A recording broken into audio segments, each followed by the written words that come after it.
Last class में हमने कराया था इम्यूनाइजेशन, प्रतिकारिता, उसके प्रकार।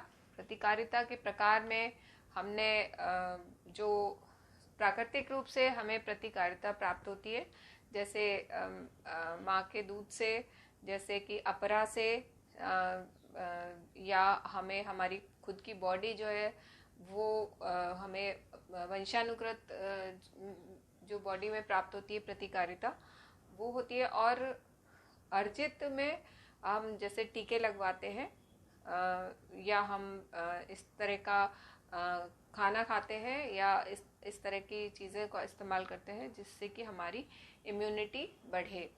तो इस तरह से दो तरह की इम्यूनिटी हमने मोटे रूप से पढ़ी थी, और उसके बाद उसके डिविजन्स हमने पढ़े थे।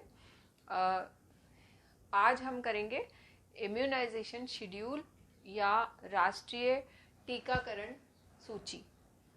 ये राष्ट्रीय टीकाकरण सूची जो है ये हर बच्चे की अलग अलग उसको एक ममता रक्षा कार्ड दिया जाता है, और उसमें ये इम्यूनाइजेशन शेड्यूल उसका लिखा होता है कि कौन सी उम्र में कितने माह पे कौन सा टीका लगना है, और दो टीकों के बीच में कितना अंतराल होना चाहिए। ये सब कुछ उसमें उस ममता रक्षा कार्ड में लिखा होता है। और जैसे ही बच्चा टीका लगवाता है तो उस टीके का पूरा ब्यौरा उसमें उस ममता रक्षा कार्ड में लिखा जाता है। तो ये हर बच्चे को ये टीके लगवाए जाते हैं, और इसकी हमें जानकारी होनी चाहिए जिससे हमें आगे से आगे पता रहे कि कौन सा टीका कब लगेगा, या हमारी जनरल नॉलेज के हिसाब से भी हमें पता होना चाहिए कि कौन कौन से रोग हैं जिनके टीके हमारे देश में उपलब्ध हैं। अब जैसे अभी कोरोना एक महामारी के रूप में हमारे देश में फैल रहा है, हमारे देश में क्या पूरे विश्व में फैल रहा है, और इसके वैक्सीन की तैयारी हो रही है। तो इसके प्रति भी प्रतिकारिता विकसित हो लोगों में, तो इसका वैक्सीन तैयार हो रहा है।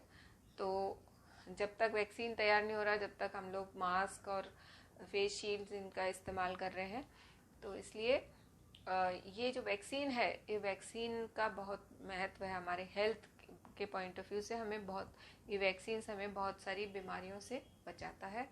कुछ तो ऐसी मतलब प्रतिकारिता हमें प्राप्त होती है जिसमें कि हमें वो बीमारी हो गई, उसके बाद हमारी एंटीबॉडीज उस रोग के प्रति, जैसे चिकन पॉक्स है, स्मॉल पॉक्स है, खसरा है, इसमें मम्स है, तो इसमें हमारी प्रतिकारिता विकसित हो जाती है।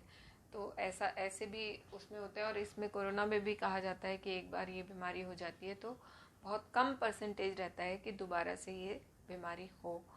तो इसलिए इसमें जिनको हो जाती है उनकी प्लाज्मा से भी इसको ट्रीट किया जा रहा है। तो इसलिए हर रोग का जो है वो वैक्सीन इन्वेंट हो जाता है, तो उससे हमें प्रतिकारिता प्राप्त हो जाती है। तो ये नियमित प्रतिरक्षण कार्यक्रम है जो राष्ट्रीय टीकाकरण सूची के रूप में हम सब बच्चों को लगाते हैं। इसमें शैशवावस्था में कुछ टीके लगते हैं, जैसे जन्म से 1.5 माह पे, जन्म के समय जब बच्चा हाल का जन्मा बच्चा होता है उसे सबसे पहले BCG का टीका लगाया जाता है। तो BCG का जो है जन्म से 1.5 माह पे एक डोज दी जाती है, और ये इंट्राडर्मल या अंतःत्वचीय इसको लगाया जाता है। इसके अलावा जन्म से 1.5 माह पे पोलियो की भी खुराक दी जाती है। पोलियो की एक डोज दी जाती है जो कि मुंह द्वारा दी जाती है, जिसको हम ओरल डोज कहते हैं। उसके बाद 1.5 माह से 9 माह तक 1.5 माह से 9 माह तक DPT की 3 खुराक दी जाती है। और ये जो 3 खुराक होती है, इनमें एक खुराक के बाद दूसरी खुराक के बीच में 1 महीने का अंतर जरूर होना चाहिए। और ये कैसे दी जाती है? मांसपेशी के द्वारा मांसपेशी में दी जाती है। फिर 1 माह से 1.5 माह से 9 माह तक पोलियो की डोज भी दी जाती है।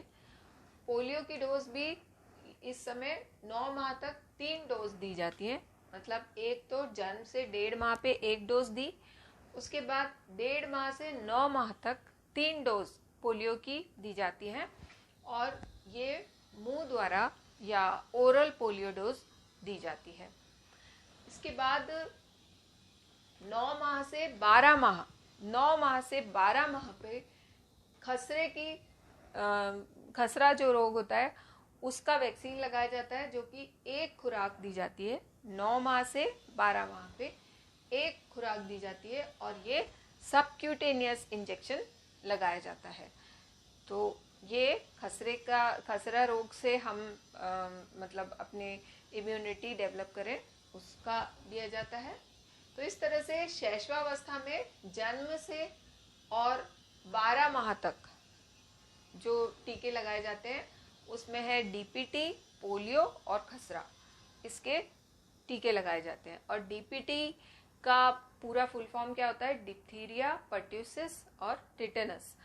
डिप्थीरिया जो रोग होता है जिसमें जो हमारे गले में एक तरह की जाली पड़ जाती है, और इस जाली से फिर हमारे ये जो कंठ है उसमें क्या कहते हैं, बहुत परेशानी आती है, खाना खाने में, निगलने में, बोलने में बहुत परेशानी आती है।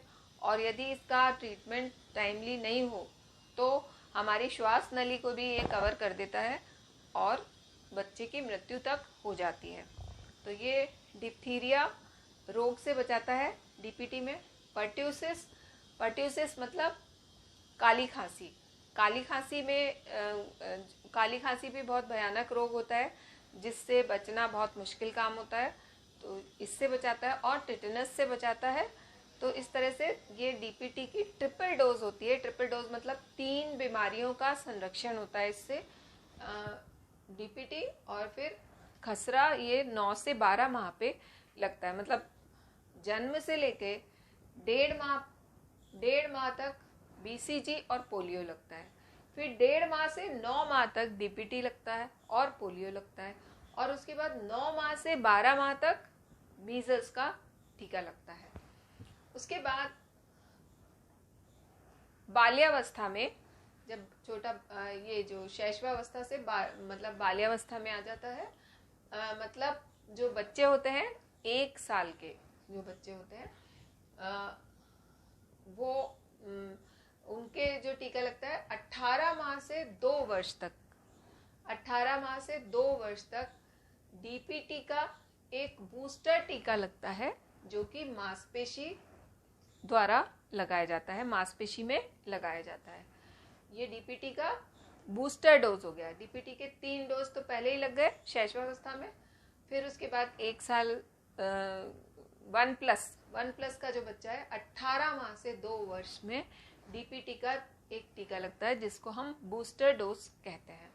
फिर पोलियो का एक बूस्टर डोज लगता है जो कि 18 माह से 2 वर्ष तक लगता है, और ये टीका फिर वही ओरल दिया जाता है, मुंह द्वारा ओरल पोलियो डोज दी जाती है। फिर उसके बाद 5 से 6 वर्ष में जो टीका लगता है वो है डीटी का टीका। डीटी मतलब डिप्थीरिया और टिटेनस का टीका लगता है। ये 1 डोज दी जाती है, और 1 डोज जो है वो अंतःत्वचीय इंट्राडर्मल डोज दी जाती है इंजेक्शन के द्वारा। उसके बाद 5 से 6 वर्ष में ही टाइफाइड का अलग से टीका लगता है, जो जिसकी बूस्टर डोज जो है वो 2 होती है। 2 डोज दी जाती है उसकी टाइफाइड की 5 से 6 वर्ष में, मतलब 1 वर्ष के अंतराल में, या अगर 2 डोज दी जा रही है तो कम से कम 1 माह का अंतराल जरूर होना चाहिए। तो टाइफाइड की मतलब 2 डोज दी जाती है, और ये टाइफाइड की जो डोज होती है ये सबक्यूटेनियस लगाई जाती है। उसके बाद 10 वर्ष में टिटेनस टॉक्साइड लगाया जाता है, और टाइफाइड की फिर 1 डोज दी जाती है 10 वर्ष में। और टिटेनस टॉक्साइड तो मांसपेशियों में लगाया जाता है, और टाइफाइड जो है वो सबक्यूटेनियस इंजेक्शन लगता है। तो इस तरह से बाल्यावस्था में मतलब 1 वर्ष से 10 वर्ष तक की अवस्था में जो टीके लगते हैं वो एक तो डीपीटी बूस्टर डोज लगता है, एक पोलियो बूस्टर डोज लगता है, एक डीटी लगता है, डिप्थीरिया और टिटनेस का डोज लगता है। फिर ये 5 से 6 वर्ष में लगता है, और फिर टाइफाइड का लगता है जो कि 5 से 6 वर्ष पे लगता है, और फिर 10 वर्ष में टिटनेस, टॉक्साइड और टाइफाइड का टीका लगता है। और ये 5 से 6 में जो टाइफाइड के टीके लगते हैं, ये 2 टीके लगते हैं। ये 2 टीके सबक्यूटेनियस लगाए जाते हैं।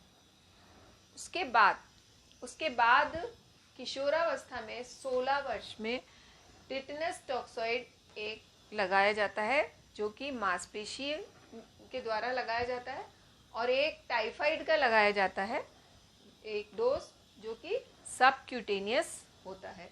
ये 16 वर्ष में लगता है। 16 वर्ष में 2 टीके लगते हैं, एक तो टिटनेस टॉक्साइड और एक टाइफाइड। उसके बाद गर्भवती महिला के भी कुछ टीके लगते हैं। वो 4 माह से 9 माह के बीच में लगते हैं। एक तो है टिटनेस टॉक्साइड। टिटनेस टॉक्साइड के टीके जो है वो ये 2 टीके लगते हैं, और ये 2 टीके मांसपेशी में लगाए जाते हैं, मांसपेशी के द्वारा लगाए जाते हैं। और ये जो 2 टीके होते हैं, इन दोनों टीकों के बीच का जो अंतराल है वो कम से कम 1 माह जरूर होना चाहिए। जो भी हम 2 टीके एक जैसे लगाते हैं, जैसे डीपीटी के 3 डोज जो हमको लगाने होते हैं 1.5 माह से 9 माह में, तो वो उन दोनों के बीच में भी 1 महीने से कम का अंतराल नहीं होना चाहिए, नहीं तो वो वैक्सीन इफेक्टिव नहीं रहती है।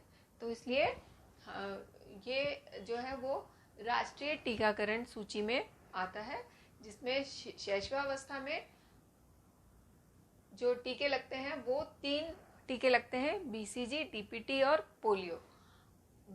ये इसके अलावा चौथा टीका जो है वो मीजल्स का लगता है, वो अलग से लगता है 9 से 12 की वर्ष में। फिर उसके बाद जब बच्चा होता है 1 साल से और 10 वर्ष तक के बच्चे को जो टीके लगते हैं वो है डीपीटी का टीका लगता है, डीटी का टीका लगता है, टाइफाइड का टीका लगता है और टिटनेस का टीका लगता है। तो ये बाल्यावस्था में लगते हैं। किशोरावस्था में 16 वर्ष की आयु में 2 टीके लगते हैं, एक तो टिटनेस टॉक्साइड का और एक टाइफाइड का। और जब गर्भवती स्त्री होती है तो गर्भवती स्त्री के 2 टीके लगते हैं, 4 माह से 9 माह के बीच में लगते हैं। 2 टिटनेस के टीके लगते हैं, और ये टिटनेस के टीके जो 2 टीके हम लगाएंगे वो 1 माह के अंतराल में लगते हैं, जिससे दोनों जो टीके हैं वो इफेक्टिव हो। उनका पूरा जो अंतराल है वो पूरा होना चाहिए, इससे कम का अंतराल नहीं होना चाहिए। और ये सारी जो सूची होती है, ये सूची जैसे ही जो प्रेग्नेंट लेडी है वो प्रसव पूर्व देखभाल के लिए जब किसी गवर्नमेंट इंस्टीट्यूशन में या किसी गवर्नमेंट हॉस्पिटल में जाकर अपना चेकअप कराती है, तो उसको जच्चा बच्चा रक्षा कार्ड दिया जाता है। और उसमें सबसे पहले तो उसके जो दो टीके हैं, जो कि 4 माह से 9 माह के बीच में 2 टिटनेस के टीके लगवाने हैं, वो पहले मेंशन किए जाते हैं, पहले उसके लगाकर और उसके बाद उसमें डेट डाल के और उसको मेंशन किया जाता है। और उसके बाद फिर जब उसके बच्चा होगा तो बच्चे को कौन कौन से टीके लगेंगे या पहला टीका कौन सा लगेगा और कौन सी उम्र में कौन से टीके लगने हैं, ये सारा उस जच्चा बच्चा रक्षा कार्ड में लिखा होता है। और वो जब भी टीका लगवाए वो अपने बच्चे के, तो वो ये कार्ड जरूर से उसको ले जाना पड़ता है, जिससे डॉक्टर देख ले कि कितने टीके बच्चे को लग चुके हैं और कब कब लगे हैं, कौन सी उम्र में लगे हैं और अब कौन से टीके और लगने हैं। तो वो बच्चे का पूरा रिकॉर्ड होता है उस जच्चा बच्चा रक्षा कार्ड में। और इसके अलावा उस बच्चे का वेट भी लिया जाता है, उस बच्चे की हाइट भी नापी जाती है